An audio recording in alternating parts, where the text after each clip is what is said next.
నమస్కారం. నిన్న వీడియో ఇచ్చా కదా, రాధా గాయత్రి తర్వాత ఆమె భర్త శ్రీచరణ్కి సంబంధించి. ఇది మేజర్ అప్డేట్ అండి. ఏకంగా రాధా గాయత్రి వాళ్ళ నాన్న సుధాకర్, నాకు తెలిసి ఆయన రిటైర్డ్ ఆర్మీ, వాళ్ళ అమ్మ సత్యవతి, వీళ్ళిద్దరు కలగలిసి వైజాగ్లో కేసు పెట్టినట్టున్నారు. అయితే మేము ఇలా అక్కడ సజెస్ట్ చేసి ఉండొచ్చు వైజాగ్ కమిషనర్ వాళ్ళు, ఇన్సిడెంట్ ఎక్కడ జరిగిందో అక్కడికి వెళ్ళండి అని విత్ వ్యాలిడ్ ప్రూఫ్స్ తీసుకుని వెళ్ళమని చెప్పినట్టున్నారు. ఆల్రెడీ ముస్సోరీలో కేసు ఫైల్ అయింది శ్రీచరణ్ మీద. ఎందుకంటే అనుమానాస్పద మృతి కదా భార్య, అండ్ అప్పుడు ఉంది ఆయనే కదా భర్త పక్కన. సో ఫైల్ అయింది. పోస్ట్ మార్టం రిపోర్ట్ కోసం వెయిటింగ్. నేను శ్రీచరణ్ చోట కూడా ఏం చెప్పాడు, ఆ గాయత్రి మంత్రం నేను ఉపాసన చేస్తే నాకు ఈ గాయత్రి భారీగా వచ్చింది, అటువంటి నా భార్య చనిపోతే నేను ఎంత బాధలో ఉన్నాను, అటు నా మీద నిందలేస్తారేంటి, సరే కేసులు కూడా పెడితే పెట్టండి, పోస్ట్ మార్టం రిపోర్ట్ వచ్చాక మాట్లాడదామని అన్నాడు. ఇందులో అతను చెప్పింది, ఆమె నేను కలిసి నైట్ మందు వైన్ తాగామన్నాడు, కేక్ తిన్నామన్నాడు. మార్నింగ్ లేచి చూసేసరికి మొత్తం బ్లడ్, తర్వాత ముక్కులోంచి చెవులోంచి బ్లడ్ వస్తుంది, నోట్లోంచి, అండ్ ఆ ప్రిన్సెస్ వచ్చేసి యూరిన్ కూడా ఉంది, మొత్తం అందులో ఆ ముందు అన్నట్టు చెప్పాడు. అసలు ఎలా చనిపోయింది ఏంట్రా బాబు అన్నప్పుడు, మేబీ యాక్చువల్గా ఆ రోజు మేము గంగానదికి వెళ్ళేసి వచ్చాం జూన్ 14. జూన్ 13న రిషికేశ్, హరిద్వార్ ఈ 2 ప్రాంతాలకు వెళ్తామని చెప్పారంట. ముస్సోరికి వెళ్తామని చెప్పలేదంట. జూన్ 13న వీళ్ళు డెహ్రాడూన్ చుట్టుపక్కల మొత్తం తిరిగి బంగీ జంప్ చేశామని, ఓకే, అడ్వెంచర్ యాక్టివిటీస్ కొన్ని పార్టిసిపేట్ చేశామని, లోకల్గా ఉన్నటువంటి 2 వీలర్ రోడ్ తీసుకొని ఫుల్ ఎంజాయ్ చేసాం, బాగా తిరిగాం, చాలా చాలా హ్యాపీగా ఉన్నామని చెప్పాడు. వాళ్ళ పేరెంట్స్ చెప్తుంది బంగీ జంప్ చేసినటువంటి పిక్స్ ఎక్కడా లేవు అన్నాడు. తర్వాత జూన్ 14న వాళ్ళు ముస్సోరికి వెళ్తే మాకు చెప్పలా, బట్ జూన్ 14న ముస్సోరికి వెళ్ళారు. నైట్ వెళ్ళేసరికి 11 దాటేసింది. ఇంకా స్టే హోమ్ వాళ్ళు, సేఫ్టీ హోమ్, స్టే హోమ్ అని అంటారు కదా, దెన్ వాళ్ళు ఏవైతున్నారో హోమ్ స్టే వాళ్ళు ఇచ్చిన కాంప్లిమెంటరీ ఆ వైన్ ఏదో తాగారంట. ఇక ఆ తర్వాత వీళ్ళు మిడ్ నైట్ అరౌండ్ 1 అప్పుడు ఏమో ఫోటో పెట్టాడు, 1 or 1:30 అప్పుడు. ఇద్దరు కలగలిసి అంత క్లోజ్గా ఉన్నటువంటి పిక్ అంత రాత్రి కూడా పెట్టాల్సిన అవసరం ఏంటి, అది పెట్టాడు. అక్కడ మాకు డౌట్గా ఉంది. అండ్ మా పాపకు లో బీపీ ఉంది అంటున్నాడు. మా పాపకు లో బీపీ లేదు, హెల్తీగా ఉంది. మా పాప వైన్ తీసుకోదు, అసలు డ్రింకింగ్ హ్యాబిట్ లేదు.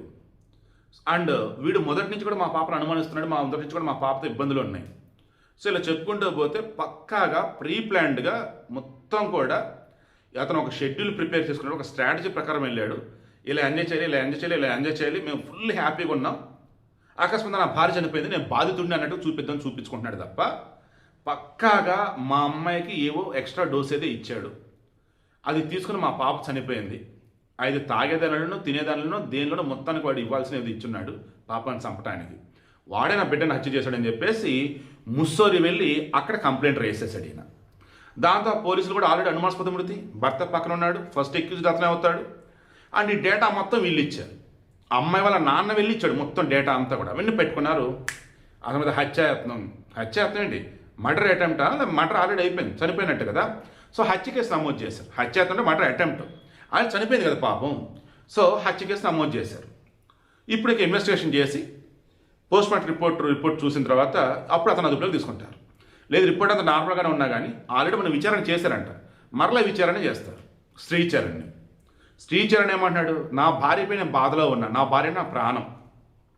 మొదట్లో మేము ఇబ్బంది పడ్డం నిజమే, మనస్పర్ధలు వచ్చాయి, కొంచెం ఇబ్బంది పడ్డం నిజమే, బట్ ఈ మధ్య అన్నీ సెట్ అయ్యి ఫుల్ హ్యాపీగా ఉన్నాం, అది అందరికీ తెలుసు అంటున్నాడు. బట్ గాయత్రి వాళ్ళ అమ్మ కానీ నాన్న కానీ ఛాన్సే లేదు, వాడు మొత్తం స్కెచ్ చేసి మా అమ్మాయిని చంపడం కోసమే క్లోజ్ అయినట్టు ఇక్కడ చూపించడని అంటున్నారు. హరిద్వారు, రిషికేశ్ వెళ్తామని అన్నట్లు వాళ్ళు ముస్సోరి అని ఎవరికి చెప్పలేదు, బట్ ముస్సోరి వెళ్ళి హోమ్ స్టేలో ఉండి ఇదంతా చేశాడు. అసలు అక్కడికి వెళ్ళాల్సిన అవసరం ఏంటో అంటున్నారు వీళ్ళు. ప్లాన్లోనే లేదు అసలు, అది ఎవరికి చెప్పలే. ఆడకి తీసుకెళ్ళాడంటే పక్కాగా కావాలని మా అమ్మాయిని చంపాడు అంటున్నారు. మేబీ ఆ హోమ్ స్టే వాళ్ళతో ముందే మాట్లాడుకుని ఉన్నాడేమో, వాళ్ళు ఏదన్నా ఇచ్చారేమో విషయం పాయిజన్ లాంటిది, అది కూడా ఉండొచ్చు. సో హోమ్ స్టే వాళ్ళని విచారించాలి, ఇతను ప్రాపర్గా విచారించాలి, లైట్ డిటెక్ట్ టెస్ట్ చేస్తారా, నాక్ అనాలిసిస్ చెక్ చేస్తారా, ఇంకా వాళ్ళు ఇష్టం. అక్కడ ముస్సోరి ఉన్న పోలీసులు, ఉత్తరాఖండ్ వాళ్ళు. బట్ శ్రీచరణ్ అయితే ఉచ్చు బిగుస్తున్నట్టే ఉంది. ఆ పోస్ట్ మార్టం రిపోర్ట్ మాత్రం ఇప్పుడు ఇతను కాపాడాలి. అందులో విషం కలిపినట్టుగా ఉంది అంటే ఇతని పని అయిపోయినట్టు. లేదు నేచురల్ డెత్, హెల్త్ ప్రాబ్లమ్స్ వల్ల చనిపోయిందంటే సేఫ్గానే ఉంటాడు. బట్ ఈ వేధింపుల తాలూకు ఏదైతే ఉందో, ఆమె బ్యాగ్లో జీపీఎస్ ట్రాకర్ పెట్టాడని అండ్ ఆమెను వేధిస్తున్నట్టు వీళ్ళ దగ్గర ఇంకా ఏదైనా ప్రూఫ్లు కానీ సబ్మిట్ చేస్తే దెన్ ఆ కేసులో అయినా సరే ముస్సోరి వాళ్ళు వదిలిపెట్టినా ఏపీ వాళ్ళు అప్పుడు కేసు ఫైల్ చేయొచ్చు. బట్ జాగ్రత్త, అబ్బాయిలైనా అమ్మాయిలైనా మీరు ఎక్కడైనా వెళ్ళినప్పుడు ఏదైనా చెప్పి చేయండి. అకస్మాత్తుగా జరిగింది అనుకోండి, అమ్మాయి చనిపోయిన అబ్బాయి మీదకి వచ్చింది, అబ్బాయి చనిపోయిన అమ్మాయి మీదకి వచ్చింది. అండ్ ఒకటి మాత్రం చెప్తే, ఎంత ప్లాన్డ్గా ఉండి మీరు ఎంత చేసుకున్నా తప్పు చేస్తే దొరికిపోతారు. అది మాత్రం మైండ్లో పెట్టుకోండి.